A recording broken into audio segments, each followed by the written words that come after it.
I would describe them as kind of a version of us, because we basically have a similar reputation. We don't always have the best early game, and then we come through in picks and bans and with like team fighting and late game and things like that. So we're kind of playing their own game, and I think it will be hard for us to actually beat them at it. Welcome back to the 2014 League of Legends World Championship, as I am joined here by Dandy to give insights on the first game we saw here. First thing I want to ask you, Dandy, how surprised were you that Samsung Blue suffered quite a big defeat to the hands of Cloud9? 그 삼성 블루 팀이 클라우드9 팀한테 1경기 졌을 때 좀 많이 놀라셨나요? 삼성 블루가 조별 예선에서도 보여줬듯이 또 앨리스를 혼자 버프를 먹고 3버프 가는 운영을 했는데 C9이 그거에 아주 잘 대처했던 것 같아요. Starting from the group stage, Samsung Blue, they've been playing Ellis a lot, and they sent Ellis to their opponent's red to start their red buff. But I think Cloud9 really played well countering that. Can you elaborate a little bit more on the matchup, as we did see that Meteos got the upper hand on Spirit in that game? 그 메테우스 선수가 이제 스피릿 선수 상대로 되게 잘해주셨는데 그에 대해서 어떻게 생각하시나요?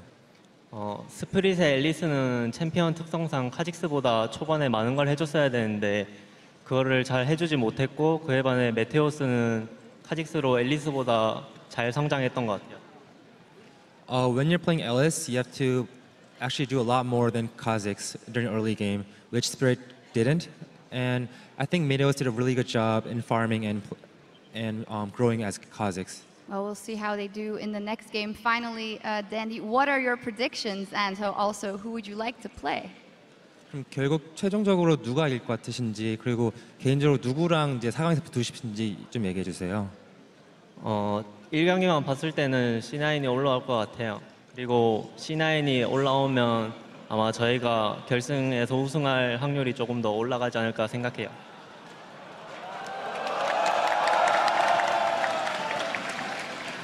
Just by watching Game 1, I think Cloud9 can win the series.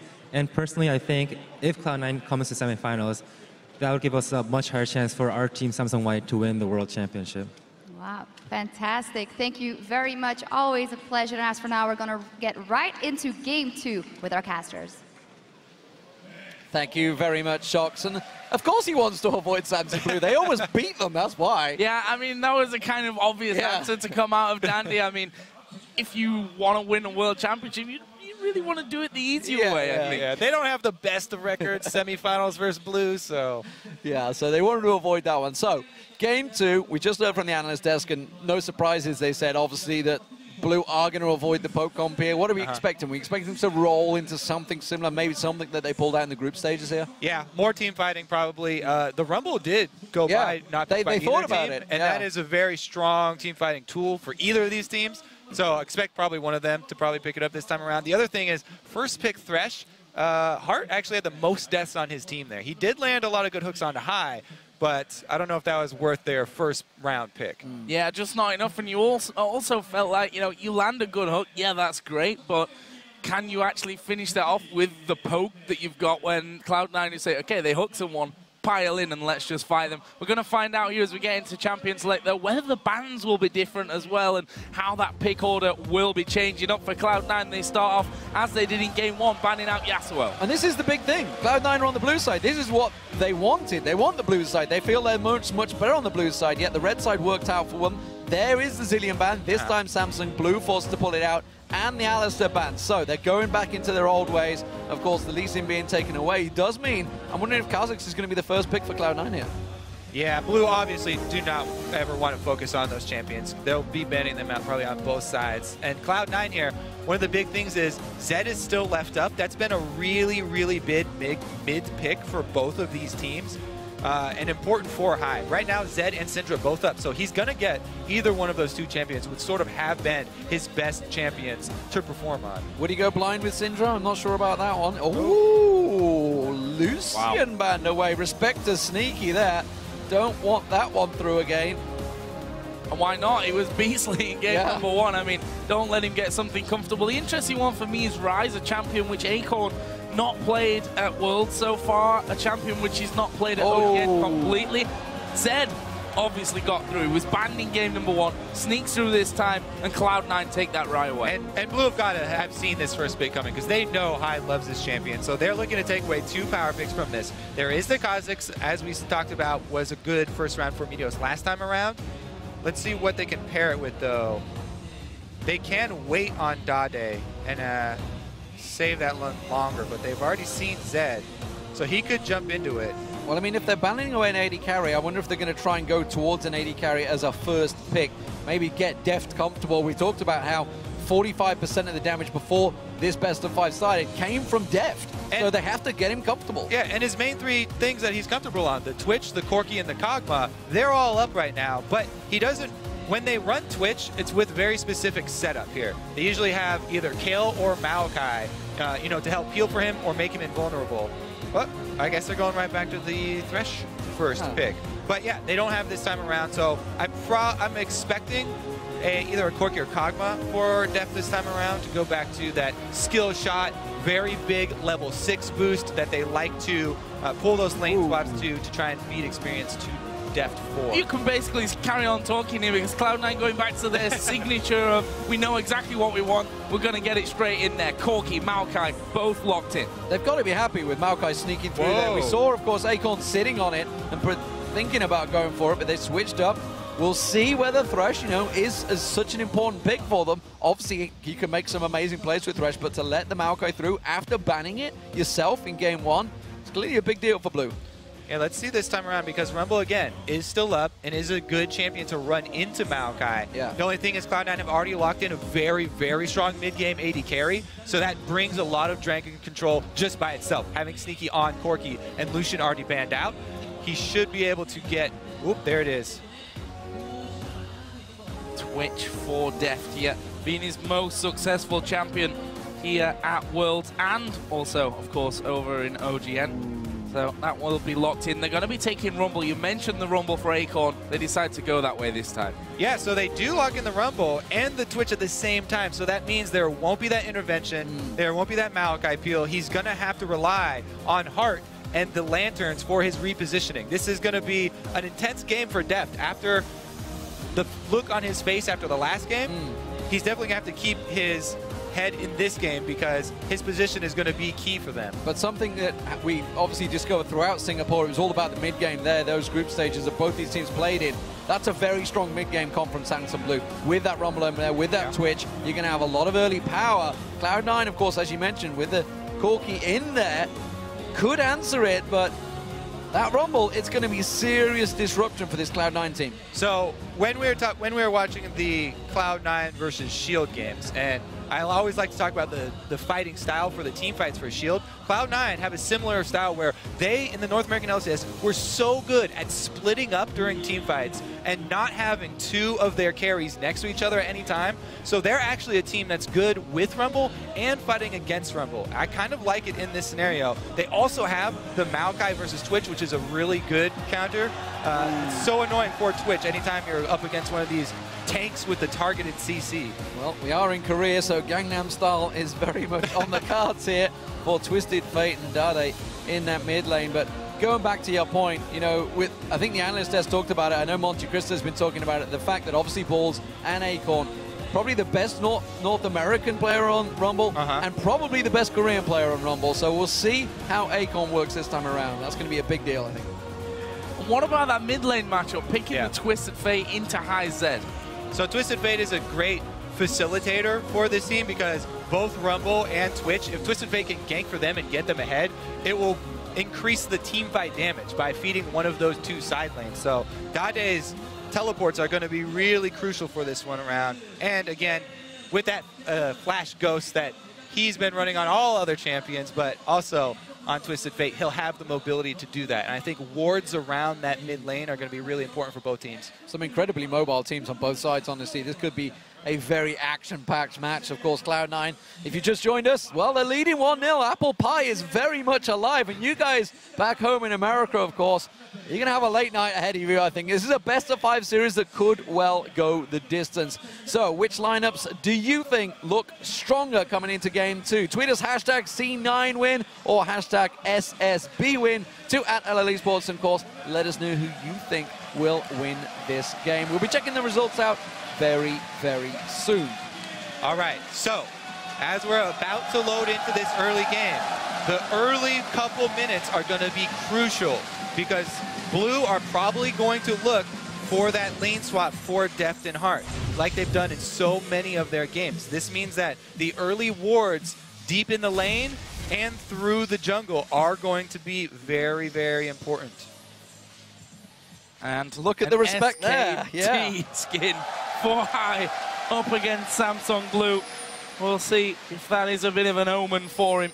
High, who we pointed to in game number 1 to really go big, had good times with Syndra, especially early on, of course, getting those kills, but it was really Sneaky that was the massive, massive killer. Oh! Well, that was super close. That binding would have been trouble for him. Would have burnt at least a flash, I think.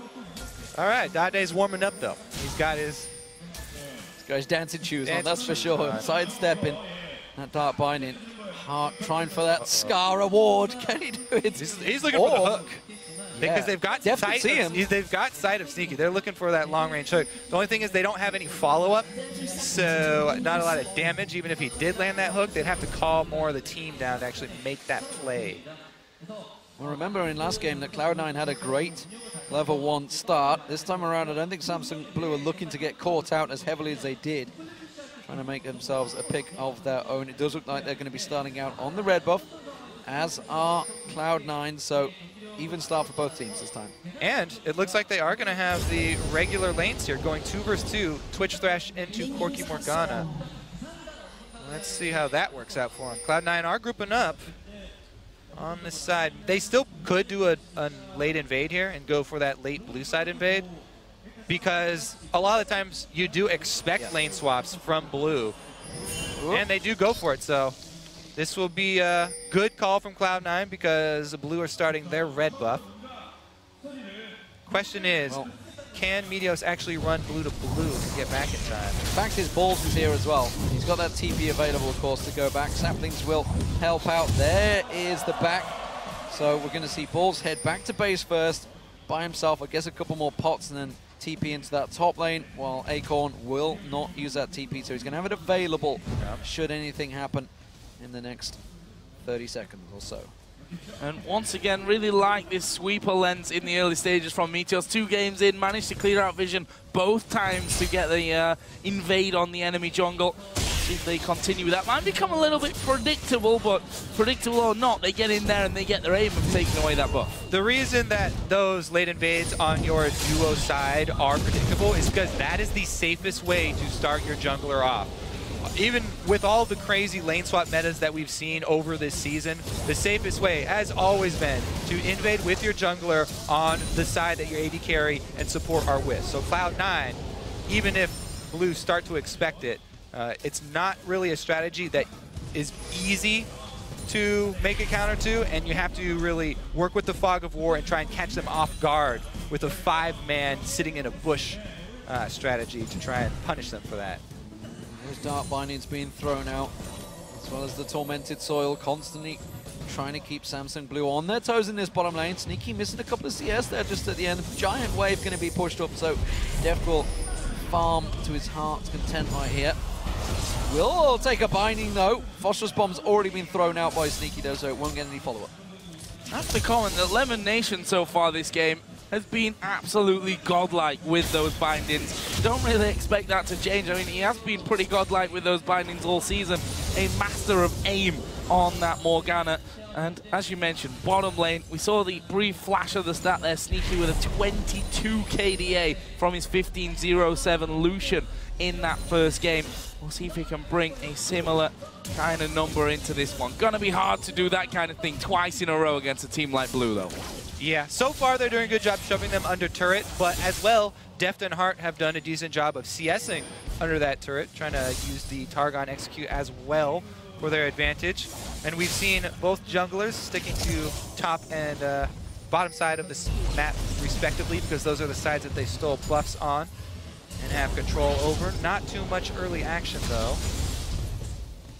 Another early sweeper coming out of Meteos. We'll see whether he makes use of it, just makes his back to base, gets himself that Spirit Stone and Pink Ward. So we'll see whether he heads up north. We've had a lot of counter jungling from Spirit up there.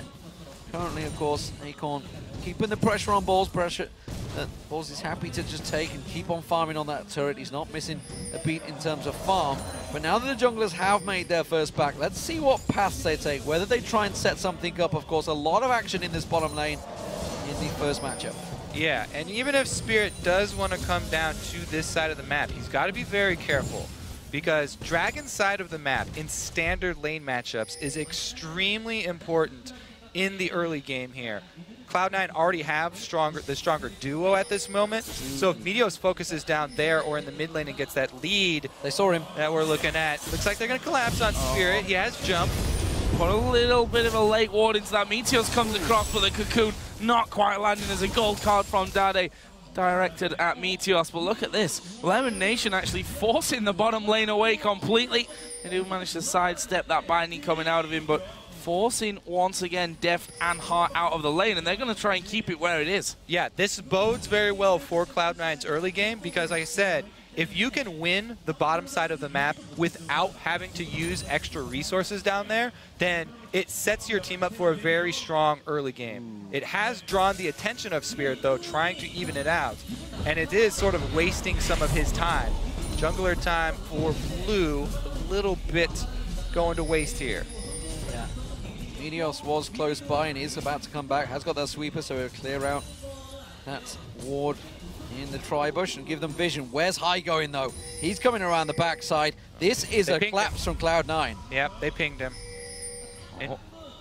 No ward, though, in that tri-bush, so not actually seeing him recall. That could have been a bit of an early Dragon opportunity, especially with the Elise jungler, but they will see that Kha'Zix is still around there, and they head back off to lane. And this is why we were talking about how important the wards around mid lane were going to be for both teams this time around. High, very, very prone to roaming. He roams quite a lot, especially on Zed, as we've just seen. And Dade now is level 6 as well. So you'll want to see that vision around the mid lane to see what side of the map he is leaking towards, so that you can call it out to your side lanes, who are going to be playing aggressively down here in the bottom and can be punished by a TF. That is going to be coming, because if that happens and Lemon had to use his Black Shield for lane phase for a hook, then it could be very bad, and Blue could actually turn this aggressive bottom lane around behind them.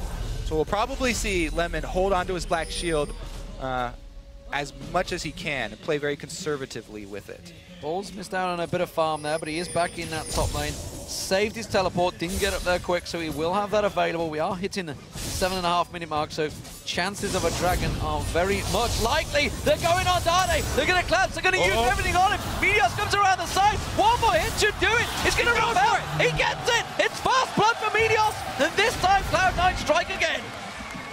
Not only did they get that kill, but there's no response possible from Blue right now. Both of the side lanes are pushed in right now, and they're going to shove this right into the turret. So very, very strong early game once again. What you do when you gain control of bottom and mid is immediately try and control the vision around Dragon and get those chain early Dragons going for your team. Get that income going and make sure that you have the timer for it. Here they go. That Dragon going down, there's no one anyway. It's Acorn for it. TP in. It's going to get close. That comes in, but he was too slow. Acorn is there, and look at that. Moving away. Brilliant. Meanwhile, Dade came in as well. They stopped the Dragon, and they got it killed, and they're probably going to get the Dragon themselves. What a ridiculous swing back in Blue's favor right here. Cloud9 are the ones who get the first blood, shove into the turret, and then wait around too long. We mentioned the Dade teleport, but also Acorn barely getting his off. You got to wonder, Balls should have flashed for that. Could have flashed twisted advance. Could have caught him. Thought he had time, but Acorn got away, got the equalizer down and set everything up, and suddenly Samsung Blue swing it in their favor after a great opening strike by Cloud9 once again in that mid lane. Now we'll see what they do with that advantage, what they do with that first Dragon. Of course, it does mean that Balls is now open to try and make a play. There's nothing to interrupt him in that top lane. He does have a teleport, so we'll keep our eyes on whether they'd like a tower dive or something else to come from that. Well, right now Elise is quite far away from that one. The turret itself actually down to half HP, so Sneaky and Lemon Nation doing a good job. There is the hook coming in. They've already landed the binding. Lemon Nation goes low. Well, the damage back from Sneaky was good. And Hart, even with the ignite there, falls low himself. Meanwhile, Sneaky continues to push them back with those rockets. They need to be careful here, though, because Spirit is coming down. Well, High's also heading down, but he's been pinged down and again. This time we'll get spotted out. They really need to clear that pink ward that was down there. But good trades in that bottom lane, and Sneaky still doing a great job at defending Lemonation and keeping him safe. You guys at home, woo, you guys are definitely alive and ready for this matchup. Sneaky and Def once again. Yes. Phosphorus bomb misses. That's going to put it heavily in Def's favor. Teleport comes in. This is going to be balls. He has got flash available. Twisted advance. Not going to go for it. Wasted teleport. Acorn was able to slow him. He came in with a slow, so he must have hit one of those harpoons on him right before he came in, and Balls could not even flash into range. Teleport for nothing here for Cloud9. It's gonna cost them, or possibly will cost them.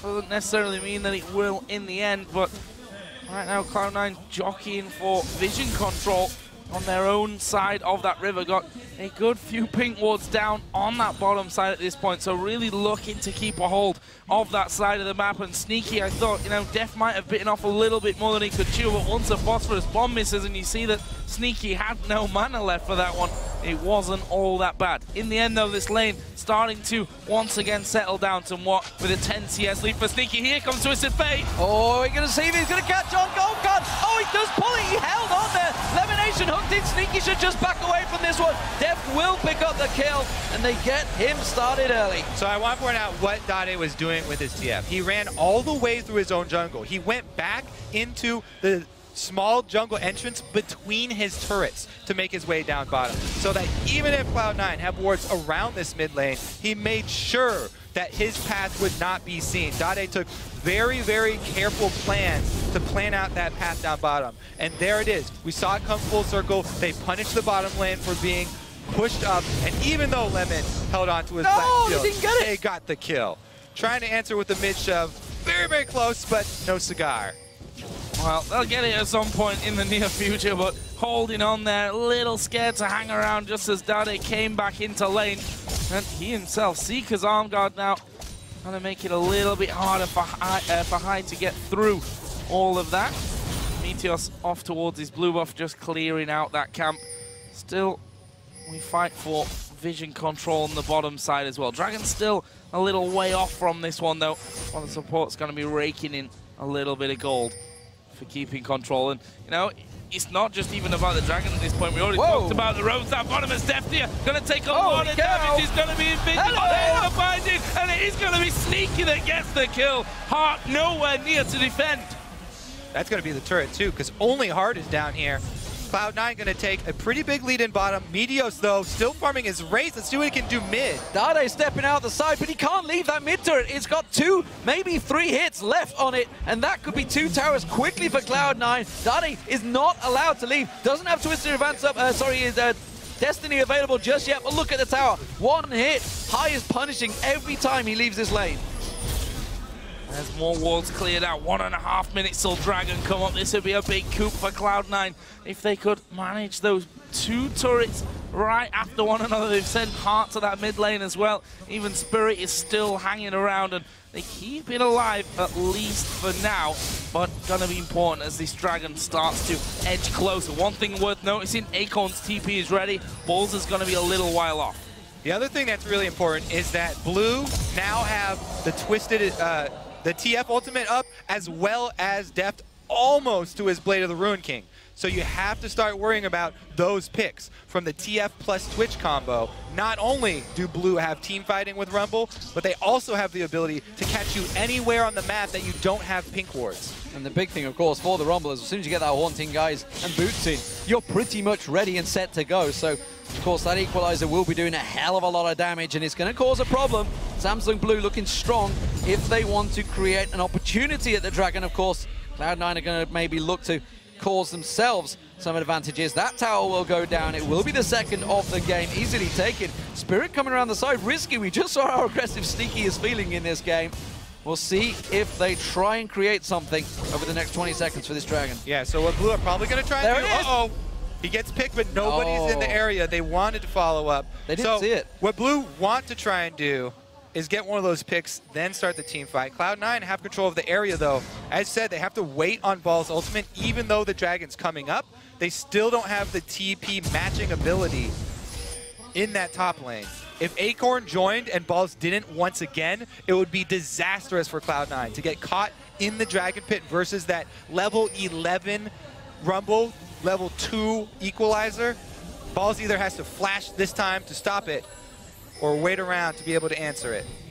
Trying to delay as much as possible. The teleport from Balls is going to come off cooldown here, so they're going to have that. It's a good sweep out, which will reveal one ward. Will they get the second? No, yes, they managed to get that. They're going to take a lot of damage here. They're going to go for the finisher high. Getting locked up, though. He comes down. We'll put the death mark on towards Heart. Will that be enough? I don't think it is. Here comes Stardate. The TP's coming down as well. Cloud9 have to evacuate. Teleport interrupted. Balls catches on Acorn, but he may well pay the price with his own life as Acorn overheats, keeps that flame spinner going, tries to turn around, knocks him back. Flash comes out of Balls. He gets out, and it's only High that dies in all of that. And Cloud9, they're going to not get the Dragon, but they're going to shove those waves straight back in towards that inner turret. Yeah, High went for that risk. He thought he was going to be able to finish off the target when they hit the binding plus the cocoon, the patented Cloud9 skill shot special.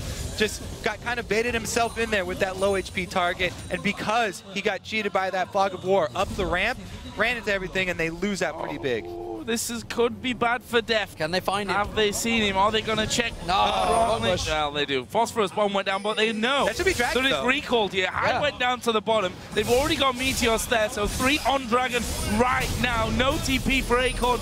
There's a TP for Balls even if they wanted to come down here. The Dragon is going to go over to Cloud9, puts them 1,000 gold up. So Balls interrupting the teleport this time around, working out for him. It looked like it was a flash as well. Oh, that was the flash to get out, wasn't it? Spirit being found in the jungle. They're going to react. You can see Meteos is coming up. He's not going to take too kindly to his jungle being invaded. And we'll see whether they can prevent Samsung Blue. Balls keeping his eye on him. This is what we've got to be careful about. Blade the Rune King is back up and ready, and he goes straight on towards Meteos. Doesn't have the damage. Flash forced out of Meteos. Got to worry about this mid shove here. Blue all grouping up. Blue buff on TF. However, High has gone into split push mode here on that bottom side. Yeah, I mean, Meteos had to flash there, couldn't repel because he saw Heart was coming around for the what would have been an easy hook onto him as he came down, but they're actually forcing Samsung Blue to switch around and move through their own jungle here with the presence of Sneaky and that split push coming down.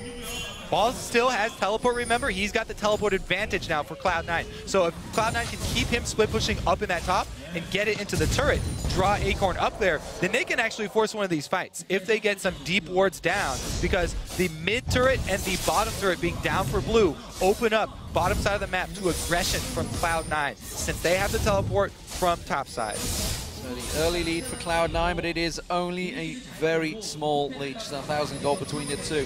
Top turret may well be the next focus. You can see pings going down on it. We do see High making moves up there as well. He was going to try and sneak across in towards that top brush and see if they can catch out Acorn, who himself you can see is way back. That is going to get that bottom turret then. Yep, that's going to be given. You can see though, sneaky elimination. They're going to come down, but they're not going to get close enough.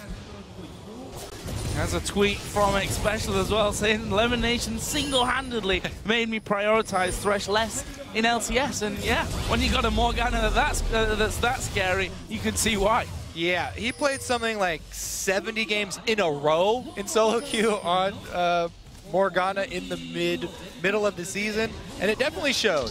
Not only in his binding accuracy, but also the reaction time with his black shield. Dade was able to get that split push tower down though.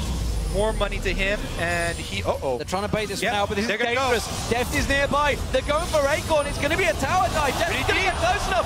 In comes Dade as well. They're trying to get the hell out of there. High's in trouble. That binding catches on towards, but it doesn't enough. Balls goes down. It's a double kill for Samsung Blue. It's not over yet. They're still chasing. The Twitch and the TF. You always have to account for those factors when fighting this team. Really, really good counterattack there from Blue. Going to make them pay, and they'll get an objective after. Yeah, that turret definitely going down. It will bring the gold further in their favor. Another 1,000 gold swing over towards Samsung Blue. The hook comes out. It's a mile wide, and Lemon Nation had his shield on anyway. Meanwhile, Sneaky pushing this mid lane rather heavily, but needs to be careful. Their Heart's coming around the back. You'll see where the Heart manages to get in there. We've seen some fantastic flays and hooks coming out already. Sneaky fancying this one, though. Valkyrie is available for him. He did have Meteos nearby in Lemonation, but they do wisely step away. Samsung Blue started to turn it on here. Vision was a little bit lacking for Cloud9 there. They were completely caught off guard. Yeah, I want to bring back up our featured matchup for this series, Hive versus Dade. Both of them shot callers and playmakers for their team. Look at Dade's build. It's all about making plays. He has the Zhonya's and the early upgraded distortion boots. Here goes Deft once again. Okay, one shot there. But so he's got the Zhonya's and the upgraded boots already. So Dade can keep making plays for this team, initiating and following up with depth for these picks. Whereas High, a couple of times, he goes for these risky plays and he wants to make something happen for his team, but sometimes it does backfire. We're seeing the other side of it this time around. Samsung Blue grouping as a 5 here, trying to push on the mid lane here. Mid lane turret, well, Cloud9, they were keeping a 1-3-1 split going. It was working out well for them. Acorn, though, has stepped away, has to stop Ballsy's push in that top lane. So everybody from Cloud9 stepping back, gonna get themselves some items bought out. We'll see how they pop out. Of course, Triforce was picked up very early on by Sneaky.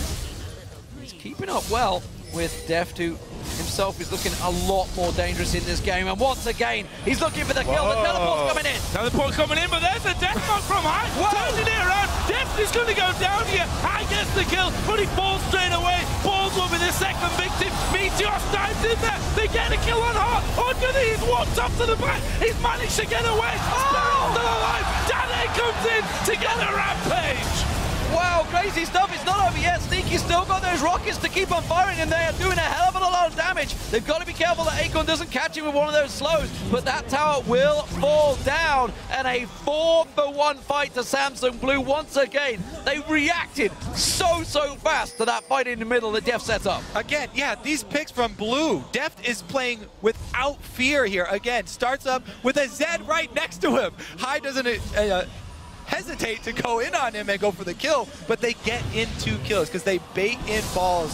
Balls actually, I think that High had this one by himself, and the shuriken was over his head, so Balls probably didn't have to go.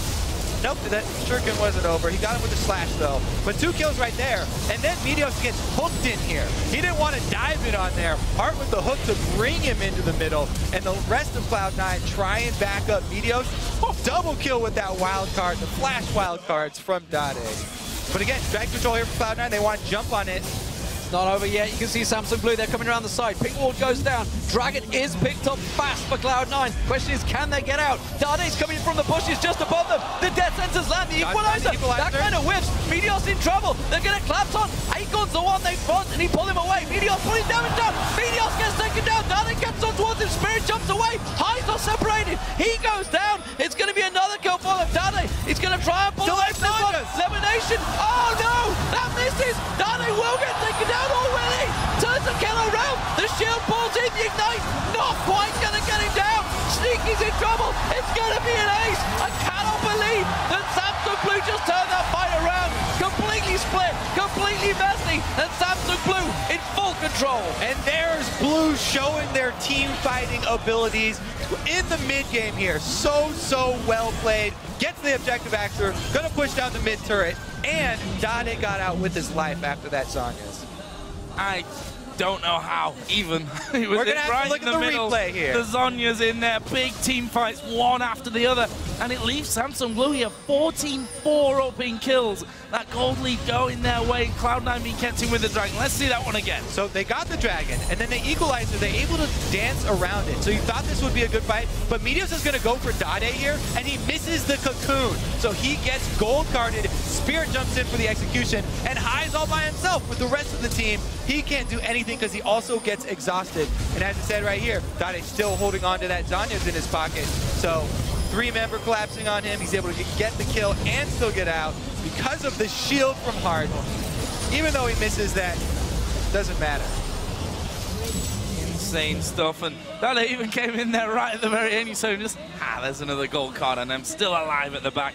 Cloud9 looking to make plays here, though. Balls and Meteor sat inside of the Death Brush, seeing if anyone would be headed that way. In fact, Sneaky and Lemon Nation going to join them. This is 4 men. Good ward from Hart over the back of that red buff, though. Quickly spotted out. Hart saves himself his life there, but Samsung Blue are reacting once again. Look at Acorn's positioning. Deft actually being pressured. Big bomb will land. That's forcing him away, but Acorn wants this. He's going to come around. He's got the equalizer available. Dade ready.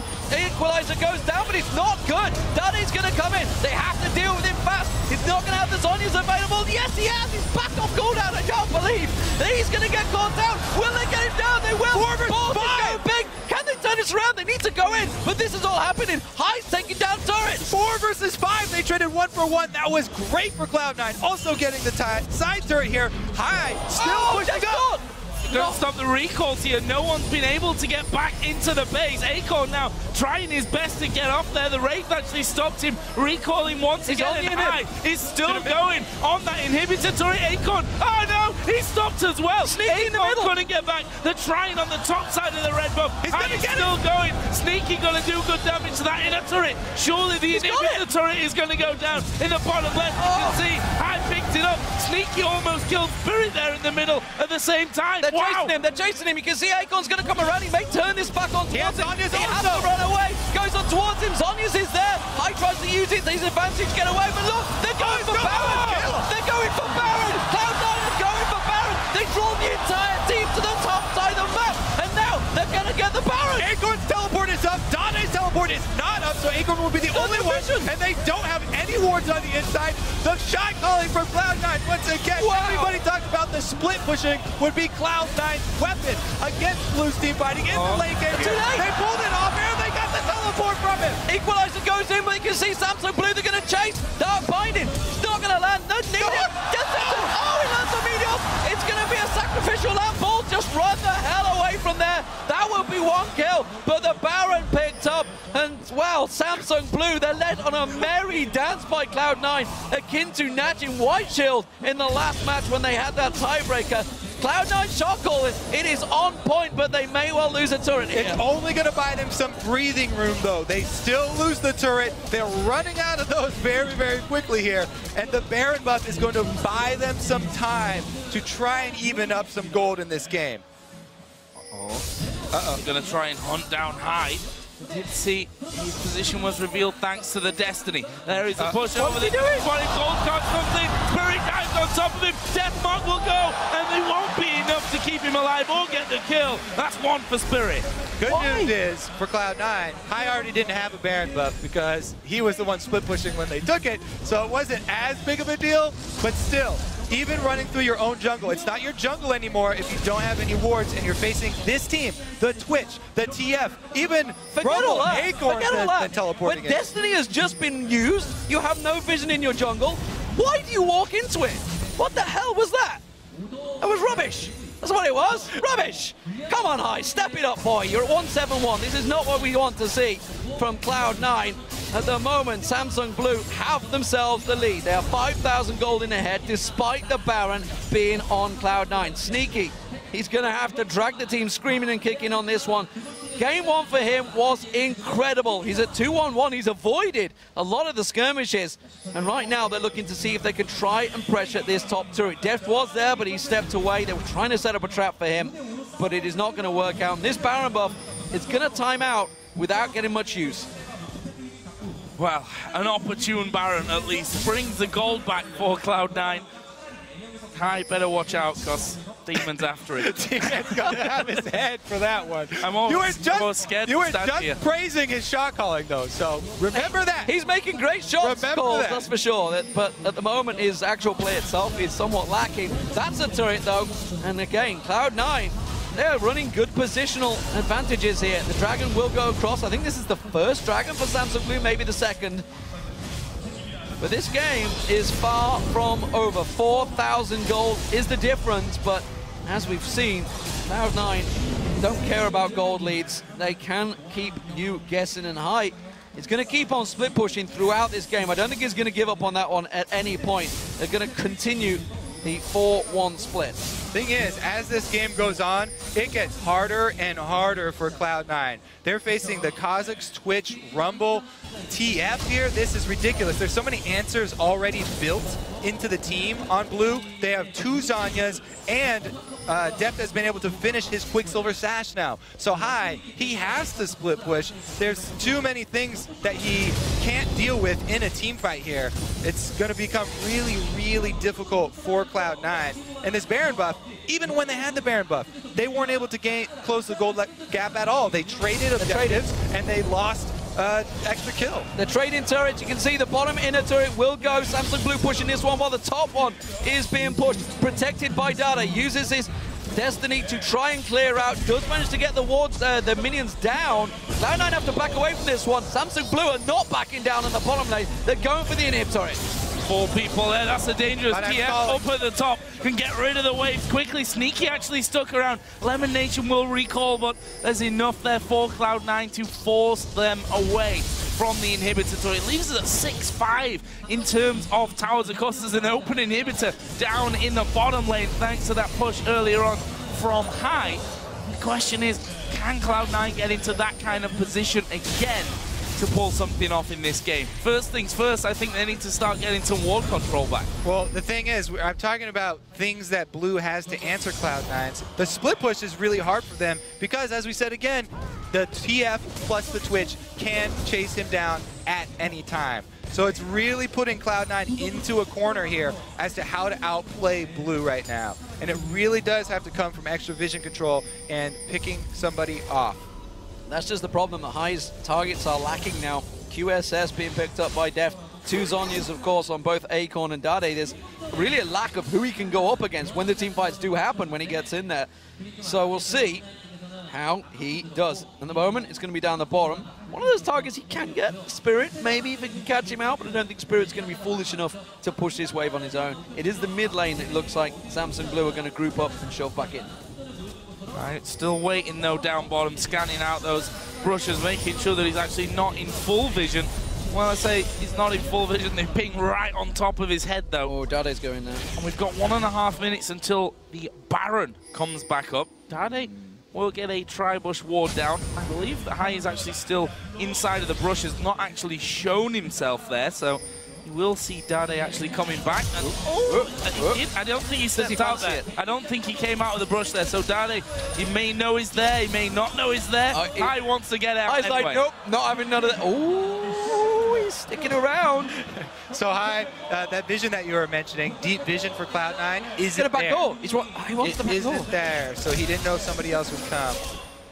And this is what we're talking about. Cloud9, their backs are against the wall. They have to pull out something really sneaky like this. Keep your High. He's gonna. The minion wave's gonna go past, and then he's gonna sneak straight up there. There goes the minion wave. He's waiting, and he's gonna push up.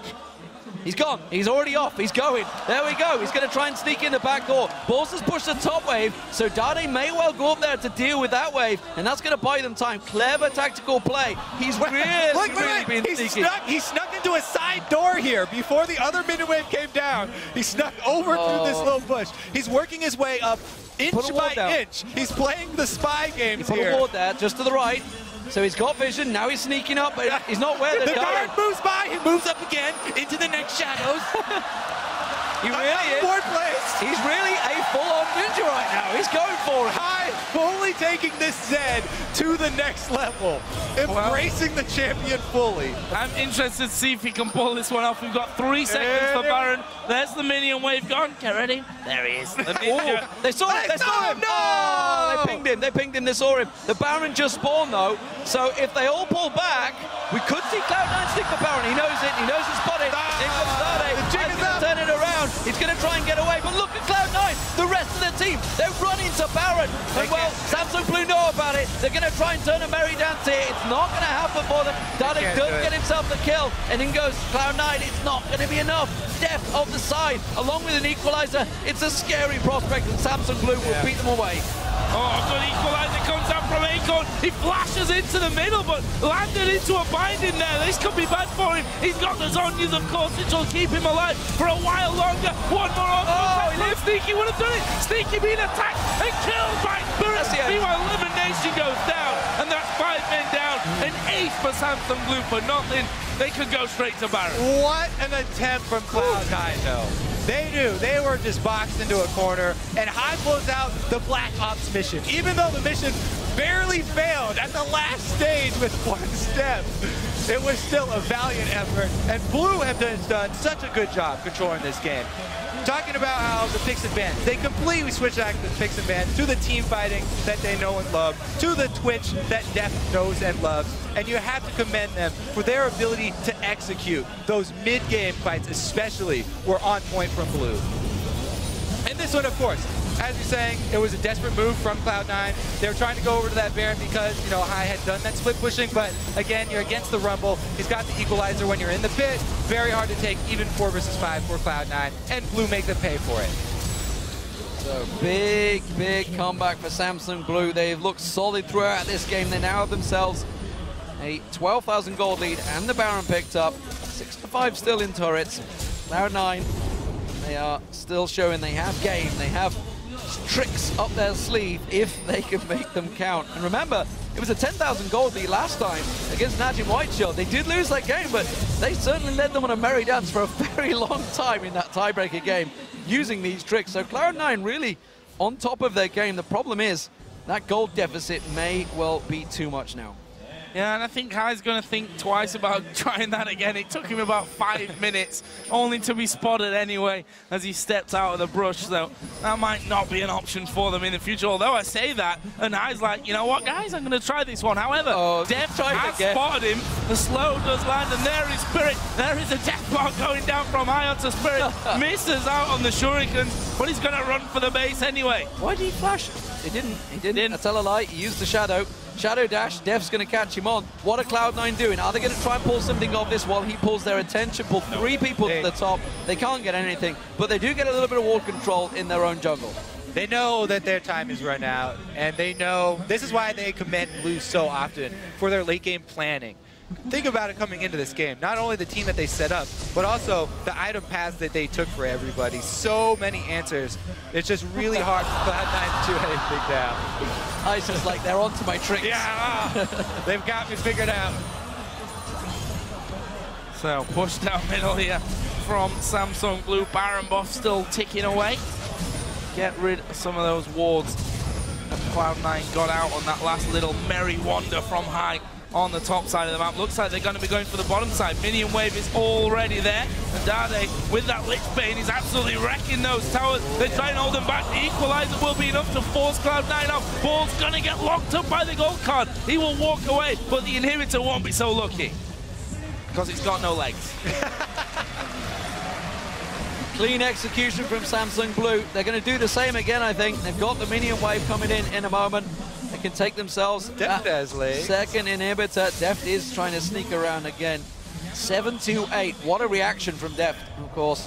And 9-10 for Dade. Of course, a lot of these kills have been picked up solo as well. But with the Baron buff still on them, they keep on pushing. Dark Binding lands, but not a lot of follow-up. And Spirit happy to just get the regen from that Baron. Deft really wants to make something. He wants someone to go down the bottom, and High may well take the bait. He's not risking going too far up, basically. And I like how Deft often upgrades his boots as well, so he can get that lower cooldown on his flash when he's playing Twitch, so that he can reposition, start out in a very dangerous spot, open up and force the enemy team into an engage, and then flash to reposition. Opens up more playmaking ability so that Dade doesn't have to be the only one. Equalizer's back in his pocket. That's going to be the play. There's the equalizer going down. Spray and pray on balls. He will get dropped. Meteor's the next focus. He will go down. Surely in a second. High going to run away. He's on the tower all on his own. He's got nowhere to go. Double kill for Deft. Now High's going to try and read them away while the rest of the team, they're just taking down the base. Samsung Blue, ace in there. No, sneaky last man standing, I tell a lie. He snuck away to the fountain. Not sneaky enough, though. You can't stop 5 members of Samsung Blue. Flash play from Hart, not missing. It's going to give Cloud9 some hope for the next game. This one, though, looks like it'll be 1-1. Absolutely. Samsung Blue, dominant control in this game, no doubt about it. The hook, Sneaky goes down. There's the ace, and there's the Nexus. We're all square, ladies and gentlemen. What a piece as Samsung Blue strike back in front of that home Korean crowd. And that just makes this best of 5 all the more exciting, tied up after 2 games. And after those 2 games, we can definitely say that this game could go either way. Despite the loss here, Cloud9, they had some very bright moments, and still what I like, a lot of teams, when they fall that far behind, will just say, we're done. They roll over and die. Cloud9 here, they still trying right. They do a barrel roll to the side and try and sneak around you, try and get deep to that inhibitor, but didn't work out this time. 1-10-1, that's not the really Z stats you want to look at for High, despite, of course, the shenanigans he was trying out there. Before a lot of that began, he was already on a bit of a slide before that happened. So pick and bans could very well be interesting going in. Of course, they're going to be back on the red side in the next matchup. How do we see this one now? All square, mindset, completely set. Forget it. You're in a best of 3 now. Forget where you're a best of 5. Don't forget, because they learned things in the first 2 games. They do. So you want to remember those. And thinking back to this game, Cloud9, they got fed Zed. I mean, they got it handed to them in picks and bans. And Blue obviously had such a good plan to deal with it. I mean, everybody built some way to answer it. All of their carries built something to answer it. They played the early team fights exceptionally well. And they had that exhaust for the early parts when they didn't have all the answers, lasagnas and things like that. They had High sequestered away from the rest of the team, exhaust them and kill them. And that's the thing, right? Once you get to a certain stage, the Zed has got such limited options that, you know, 3 or 4 deaths can quickly just turn into, well, 10 in this case, when you're just trying to make plays happen. And, well, if anything, I definitely tried to make things happen this game. Let's move it all the way back and to, you know, different areas of this game. Sneaky versus Def. Obviously, game 1 was all about Sneaky, but Def this time around showing a lot more comfort, I'd say, on the Rat. And we saw him constantly in that mid lane specifically trying to pick people off. That's it. He was the one that actually baited all the fights. They started it all off. There was the big top lane where they drew all them in, got a couple of kills. And then, of course, that mid lane where we saw High going in. Should have realized, hang on a minute, this is a little bit too easy, and the rest of Samsung Blue claps around. That's where the fights happen. That's where the gold started to swing their way. We're going to head over towards the analyst desk, ladies and gentlemen, for a closer look at Game 2. Thank you very much, gentlemen. We'll actually get to that replay later in the discussion, D-Man, but for now, let's go back to picks and bans.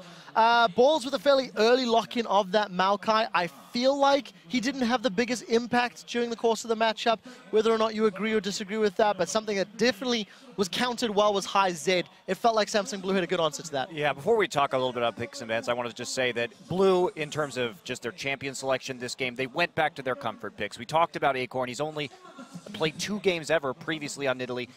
Rumble's his most played champion of all time. We talk about Hart. Thresh is his most played champion of all time. Yeah, he had it again this game like he did last game. And of course, Dade is renowned for his TF play. The crowd went nuts when he locked in TF.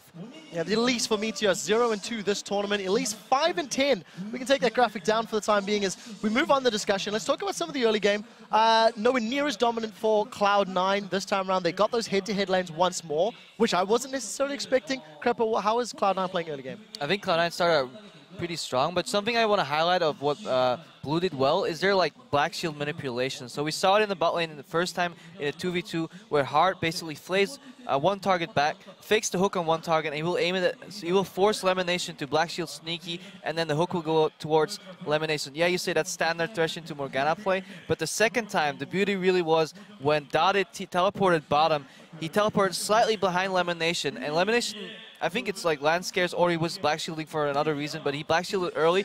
Dade waited out, locked in gold card, but then sent out his wild cards, procced the Morgana shield, and then stunned Morg right after. And just the awareness of black shield, not only in those instances, you have it in many other fights, but it's always in these little things, shows that why they're so good at this game, because those nitty-gritty things get me all way too excited sometimes. We've got 2 replays to get to, so Freak will get to yours just after this point. Let's pull the first top lane play up. And Monty, I know you wanted to comment on this interaction between Balls and Acorn. Right. This was right after Dade had died in the mid lane to High. And, you know, in League of Legends, like, there's always an advantage you can get somewhere else. And he's going to use it, that free base that he got. You know, he didn't die. It's just a free base. But to actually make a play here on the Dragon. So Cloud9's going for the Dragon. Let's watch what happens and roll this as we get into the top lane here. Now, Balls didn't see the initial teleport, and if he had flashed, he would have made it, but you don't think about flashing at that time. The base that Dade got allows him to just combine with that Rumble ultimate. I mean, just fantastic coordination, but with every kind of loss in League of Legends, there's also another opportunity. And this game felt like it was built off of, just kind of like the Samsung White versus TSM games, a whole bunch of very small individual incremental advantages. Meteos, you actually heard Danny talk about it, Elise versus Kha'Zix. You've got to make the moves early on. You've got to do more than your opponent. First Blood, good job Meteos. Showing up top, nearly worked out. All the ganks nearly work out, but Dade's there every single time. Or the TP comes down for Rumble in time and turns it around. There were like a half dozen in a row of Samsung Blue just turning it around. And you saw how well Samsung Blue fought with a gold parity or gold advantage, and I talked about that with the last game, like, oh, how close they fought despite the deficit. What I meant was, as soon as they get gold parity, look how strong they're going to be, and you're seeing it here. And just like you said, the TPs that they're using, like we have a replay right now just showing how great Samsung Blue's TP usage was. If you can pull that up, that'd be good. But anyways, I know that feeling, Peter. Like D-Man was saying, Deft is the one who's baiting C9 into all these fights. So you can roll it right now. You can see he's just doing a standard Twitch gank down. But what's not standard about it is just this amazing coordination. Heart's on the right with a Lantern. Potentially, I think Deft kind of misplaced by flashing away from the Lantern. But you see, Acorn immediately TPs in. Adada is right on point with that TF port. And there's no reason for Balls to have chased this Deathmark Twitch. He actually kind of suicided and baited his entire team. Heart with this amazing flash hook, and just everyone just gets cleaned up right here by Samsung Blue, because Acorn's damage at this point is on a huge spike. He's on his Leandri's Sork Shoes spike, and it's just impossible to teamfight this. I think it's just really good to see how well Blue plays in regards to picks. They pick really well, and they respond to picks so well. Dade is always ready to move, even especially when he plays TF, he will always teleport in. And that's what baffled me the most about Game 1. They ran a poke composition when their strength lies around reading the map, reacting to picks, or just picking people off themselves. So I hope, for Blue's sake, that they stick to it. I hope for Cloud9's sake that we see another rendition of the poke comp. Well, very, very strong play from Samsung Blue. They bounced back from a very heavy loss in Game 1. Cloud9 looked rattled in this particular game. Double, maybe talk to me about the individual misplays we saw that we didn't see in Game 1. What was different this time around? I'm glad you asked that, because I think last game was a really big misrepresentation of how strong Cloud9's early game was. It really snowballed off of that first blood, and Heart had 10 deaths in the first game. This game, he had 0. So they didn't really, were not able to snowball this game off of Heart's missed positions like they were in the first game. And I think Samsung Blue just had a way better picks and bans phase. TF is historically a big counter to Zed, because when he's split pushing, TF has that global pressure. All right, so we do have to move on to the social media segment. Earlier in the show, we asked you guys what's been your favorite moment from Worlds so far and why. And we got a ton of great responses. Thank you very much. It was quite difficult to narrow them down, but here's just a brief sample of what you've been saying. From My Name is Lyroot, the heart-stopping moment when Fnatic was a hit away from advancing on, had to break out the defibrillator after that one. We'll just rattle through these. At OmniSynced, my favorite moment has got to be Cloud9 shouting, "This is for Kaboom," when they were Najin White Shield's Nexus. And I know Freak actually mentioned that this morning. And then at Doc Anime, he tweets, Team Solo Mid killing Samsung White in the level 1 invade during Game 3. Shows that even gods can be killed when complacent. Yeah. I think that's true. Yeah, and we even had a great moment here as well. High going full Sam Fisher. It proved that he didn't have to play AD carry to be sneaky this game. Or maybe that he grew up in San Francisco because he knew how to play with Fog so well.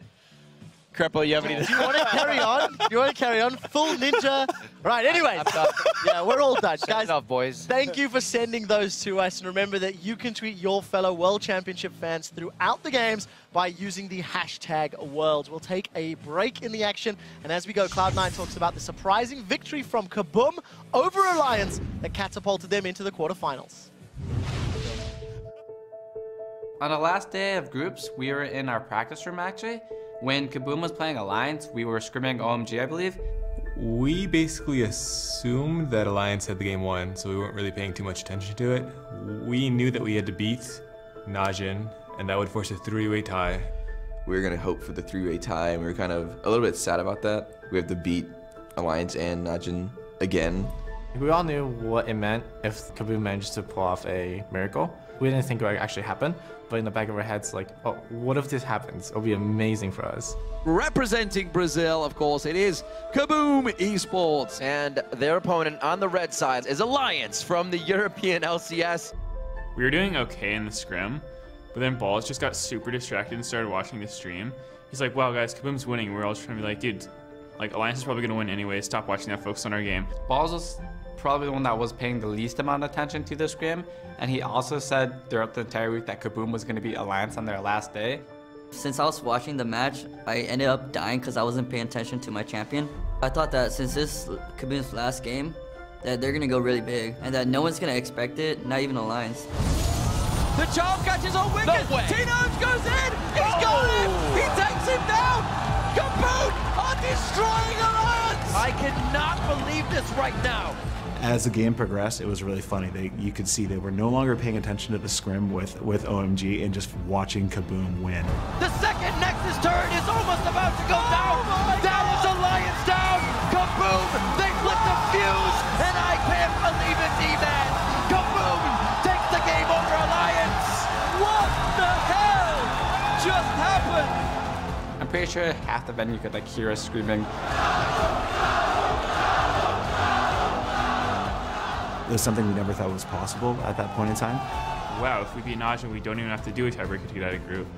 We basically did have the mindset of, if we win this next game, we make it to groups. Cloud9 off to the side falls. He's going to be the focus, but he flashes. Goon misses. Oh, they've got a charm high though. He will put down his death mark. Goon uses his own. Gorilla low in the back. Sneaky coming around after using his QSN. It's going to be Cloud9 to win this one. They take out what? They're going to Zephyr. They get it! This is for Kaboom. This is for Kaboom. Cloud9 picking up a massive victory over Najin White Shield. It of course also means Alliance are out of the World Championships. Since Kaboom beat Alliance, that one was for them.